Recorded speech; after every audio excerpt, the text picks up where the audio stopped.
प्राचीन मेसोपोटामिया के लोग बहुत सारे देवी देवताओं को मानते थे। उनमें सबसे महत्वपूर्ण थे अन्नुनाकी, जो देवताओं का एक ऐसा समूह था जिनकी उनकी कहानियों में बहुत बड़ी भूमिका थी।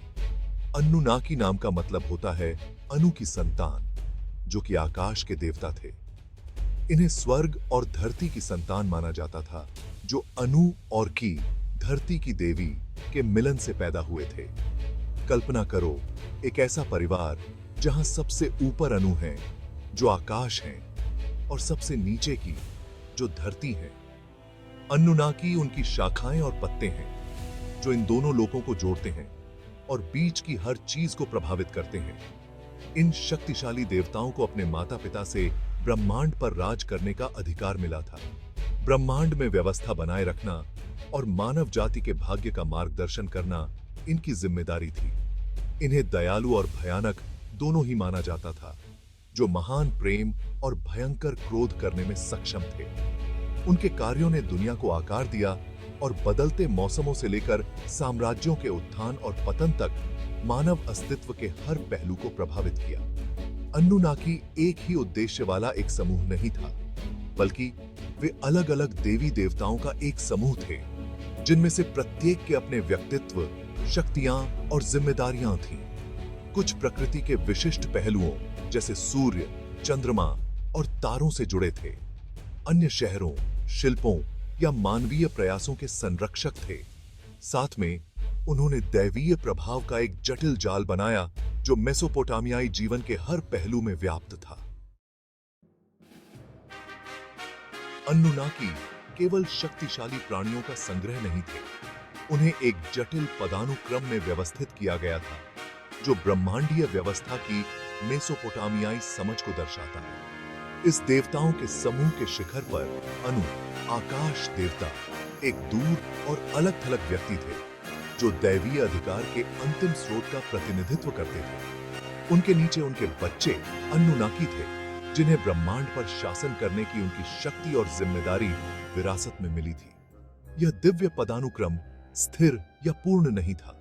अन्नुनाकी के बीच शक्ति संघर्ष और प्रतिद्वंद्विता आम थी, जो उस दुनिया की गतिशील और अक्सर अराजक प्रकृति को दर्शाती है जिस पर उन्होंने शासन किया था।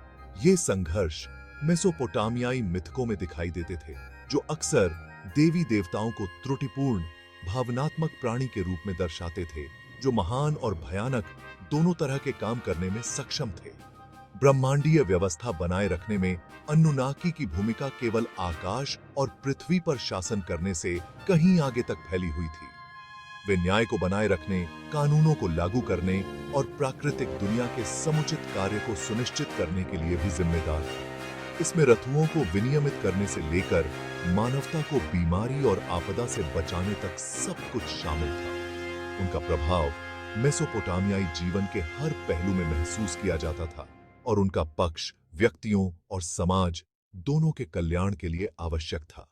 उनके मिथक और किंवदंतियां मनोरंजन और नैतिक निर्देश दोनों के रूप में कार्य करते थे, जो लोगों को ब्रह्मांड की प्रकृति और उसके भीतर उनके स्थान के बारे में सिखाते थे।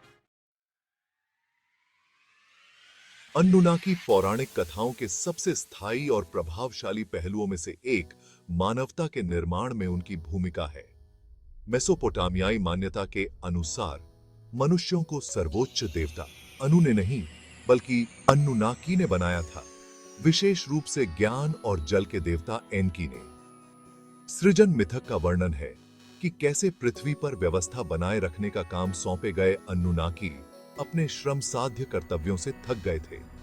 एनकी, उनकी दुर्दशा के प्रति दयालु, ने एक उपाय निकाला, प्राणियों की एक नई जाति, मनुष्यों का निर्माण करना, जो श्रम का भार अपने ऊपर ले लेंगे। उन्होंने मिट्टी से मनुष्यों को बनाया, इसे एक मारे गए देवता के रक्त के साथ मिलाकर उन्हें बुद्धि और दिव्यता का स्पर्श दिया। इस प्रकार मनुष्यों का जन्म हुआ, सर्वोच्च देवता के रूप में नहीं, बल्कि अन्नुनाकी के सेवक के रूप में। इस सृजन कहानी का मेसोपोटामियाई विश्व दृष्टि के लिए गहरा प्रभाव पड़ा।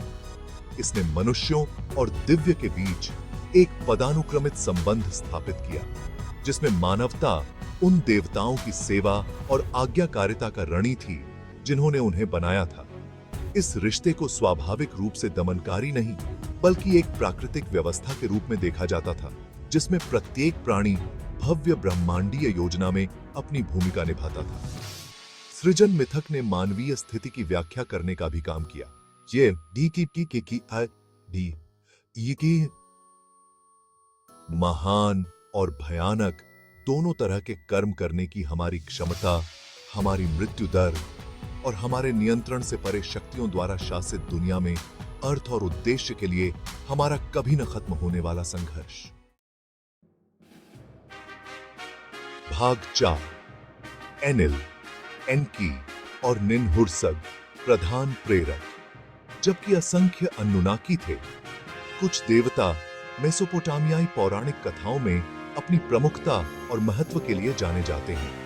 इनमें से एनिल, एनकी और निन्हुर्सग ने विशेष रूप से महत्वपूर्ण भूमिकाएं निभाई, जिन्हें अक्सर भाई बहनों के रूप में दर्शाया गया, जिन्होंने ब्रह्मांड और मानवता दोनों के भाग्य को आकार दिया।